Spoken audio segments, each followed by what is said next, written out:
5 प्रत्याशियों को सिंबल दे दिया है। 5 प्रत्याशियों को सिंबल देकर के चुनावी मैदान में उतार दिया है। चैनपुर से बाल गोविंद बिंद को सिंबल दिया गया है। आपको बता दें कि सुगौली से मनोज सहनी को सिंबल मिला है। वहीं वीरपुर की बात कर ले तो वीरपुर से अपर्णा कुमारी मंडल को सिंबल दिया गया है। कटिहार से सौरभ अग्रवाल को सिंबल दिया गया। केसरिया से वरुण विजय को सिंबल मिला है। चैनपुर से वीआईपी और आरजेडी में फ्रेंडली फाइट की संभावना है। वहीं वीआईपी ने अब तक 11 उम्मीदवार को प्रत्याशी बनाया है। बड़ी खबर आपको बता रहे हैं, वीआईपी ने 5 प्रत्याशियों को सिंबल दे दिया है। कटिहार से सौरभ अग्रवाल को सिंबल दिया गया। चुनावी मैदान में वीआईपी का प्रतिनिधित्व करेंगे। केसरिया से वरुण कुमार को सिंबल मिला है। और चलिए इस बीच आपके सामने एक और बड़ी खबर रखें। बिहार विधानसभा चुनाव को लेकर मुंगेर में सियासी पारा हाई हो चुका है। उप मुख्यमंत्री सम्राट चौधरी ने जमालपुर और तारापुर विधानसभा क्षेत्र में रोड शो करते हुए शक्ति प्रदर्शन किया, जिसकी तस्वीरें हम आपको दिखा रहे हैं। जमालपुर में जदयू प्रत्याशी नचिकेता मंडल के समर्थन में रोड शो हुआ। तारापुर में खुद सम्राट चौधरी अपने लिए जनता से वोट की अपील करते हुए देखे गए। वहीं रोड शो में बड़ी संख्या में कार्यकर्ता समर्थक पहुंचे। कार्यकर्ताओं ने सम्राट चौधरी का जोरदार स्वागत किया, जिसकी तस्वीरें हम आपको दिखा रहे हैं। तारापुर सीट से इस वक्त अपने लिए वोटों की अपील करते हुए सम्राट चौधरी लगातार जनता के बीच में पहुंच रहे हैं। और ये कल की तस्वीरें हम आपको दिखा रहे हैं, जब रोड शो करते हुए शक्ति प्रदर्शन किया गया। एलजेपी आरवी के अध्यक्ष और केंद्रीय मंत्री चिराग पासवान ने बिहार चुनाव पर न्यूज 18 से खास बातचीत की है। चिराग पासवान ने यह दावा किया है कि इस बार उन्हें चुनाव में सारी क्वालिटी सीट मिली है। उन्होंने साफ कहा है कि उन्होंने सोचा भी नहीं था कि 29 सीट मिलेगी और इसके लिए चिराग पासवान ने प्रधानमंत्री नरेंद्र मोदी को धन्यवाद दिया है। उन्होंने इस चुनाव में एनडीए की जीत पक्की होने का दावा करते हुए चिराग पासवान ने यह भी कहा कि अमित शाह से कल मुलाकात हुई, साथ ही एनडीए की जीत की रणनीति भी बनाई गई है। चिराग पासवान से बातचीत की न्यूज 18 संवाददाता विनीता मिश्रा ने।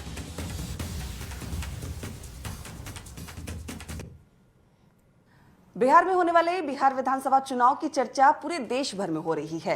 कारण भी है क्योंकि बिहार हमेशा राजनीति का केंद्र रहा है। इस वक्त चर्चा हो रही है कि एनडीए में सीट बंटवारा तो अच्छे तरीके से हो गया, लेकिन महागठबंधन में अभी भी पेच फंसा हुआ है। अगर एनडीए की हम बात करें तो एनडीए के प्रमुख घटक दलों में से एक लोक जनशक्ति पार्टी के राष्ट्रीय अध्यक्ष चिराग पासवान हमारे साथ हैं, केंद्रीय मंत्री हैं। चिराग जी, बहुत बहुत स्वागत है। Thank you.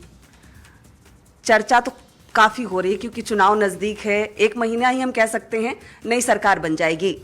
अभी चर्चा हुई, अमित शाह आए हुए थे, आपकी मुलाकात हुई, क्या बातचीत हुई? क्योंकि चुनाव में हर एक गतिविधि महत्वपूर्ण है। क्या बात हुई? देखिए, हम लोग का गठबंधन ऐसा है जहां पे हम लोग हर स्तर पर, हर विषय पर आपस में बैठकर चर्चा कर उसकी रूपरेखा तैयार करते हैं, रणनीति तैयार करते हैं। चुनाव का दौर है, समय समय पर कई ऐसे विषय पॉपअप होते हैं जिसको इमीडिएट अटेंशन की ज़रूरत होती है, कहीं वो किसी तरीके से चुनाव में नुकसान ना पहुंचाएं। तो उस दिन जो मेरी केंद्रीय गृह मंत्री आदरणीय अमित शाह जी से मुलाकात हुई, वो इन्हीं तमाम बिंदुओं को लेकर थी।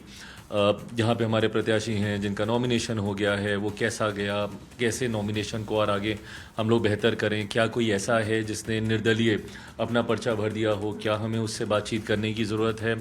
प्रधानमंत्री जी अब बिहार आ रहे हैं, तो प्रधानमंत्री जी के कार्यक्रम में क्या, कैसे, किसकी भूमिका होगी, कैसे हम लोग साझा सभाएं करेंगे।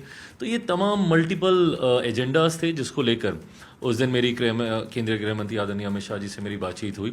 इवेंचुअली हम लोग का लक्ष्य यही था कि हम लोगों ने एक पड़ाव पार कर लिया है जो कि महागठबंधन अभी तक नहीं पार कर पाया है। हम लोगों ने एक नहीं, उसमें मल्टीपल पड़ाव थे उस एक ही पड़ाव में, जहाँ पे आपका नंबर ऑफ सीट्स था, चयन ऑफ सीट्स था, प्रत्याशियों का चयन था। तो वो एक बड़ा चंक हम लोग पार कर चुके थे। और अब क्योंकि हमारे सारे प्रत्याशी नामांकन के दौर में आ गए हैं, तो अब इसके बाद अब प्रचार ही बचा है। तो उसको लेकर हम लोगों ने सारी चर्चाएं की उस दिन। आपने कहा कि महागठबंधन से एनडीए आगे, वाकई आगे है, और कहीं ना कहीं एक मिरेकल हुआ है, एक जादू हुआ है जिस तरीके से सीटों का बंटवारा हुआ है, खासकर आपकी पार्टी के लिए। क्योंकि अगर बिहार विधानसभा चुनाव की हम बात करें, लोक जनशक्ति पार्टी रामविलास 0 थी गठबंधन में, कोई सीट नहीं, कुछ भी नहीं, 0 से लेकर 29 तक का सफर।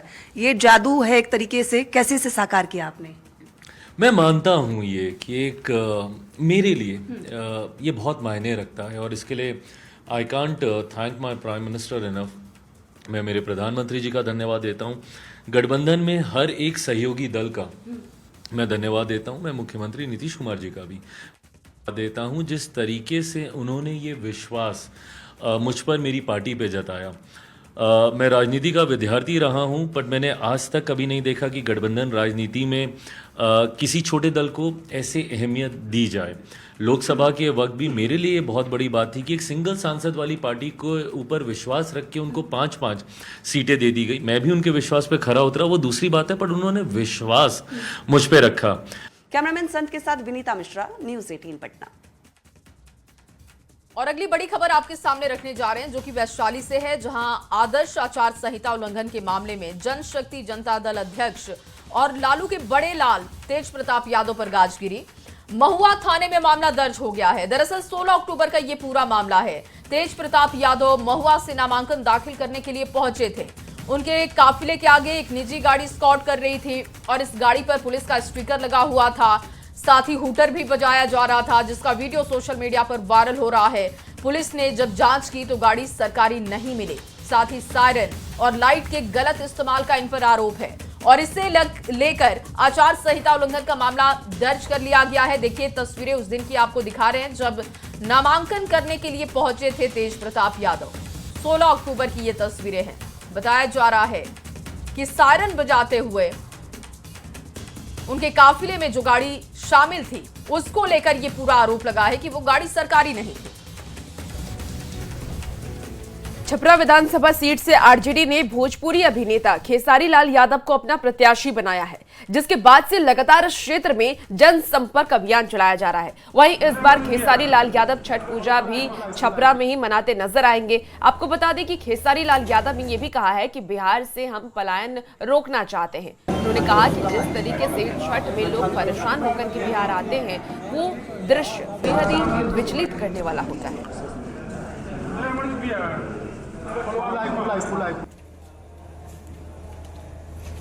देखिए खेसारी लाल यादव छपरा से इस बार चुनावी मैदान में है।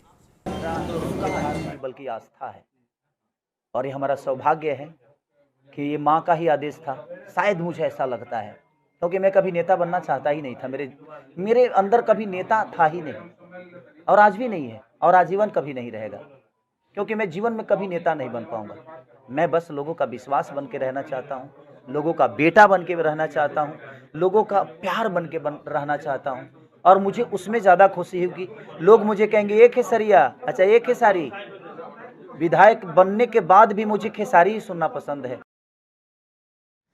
और चलिए आपके सामने एक और बड़ी खबर रखते हैं। चैनपुर से गठबंधन में एक और फ्रेंडली फाइट की तस्वीर बनती हुई दिख रही है। वीआईपी ने बाल गोविंद बिंद को उम्मीदवार बना दिया है।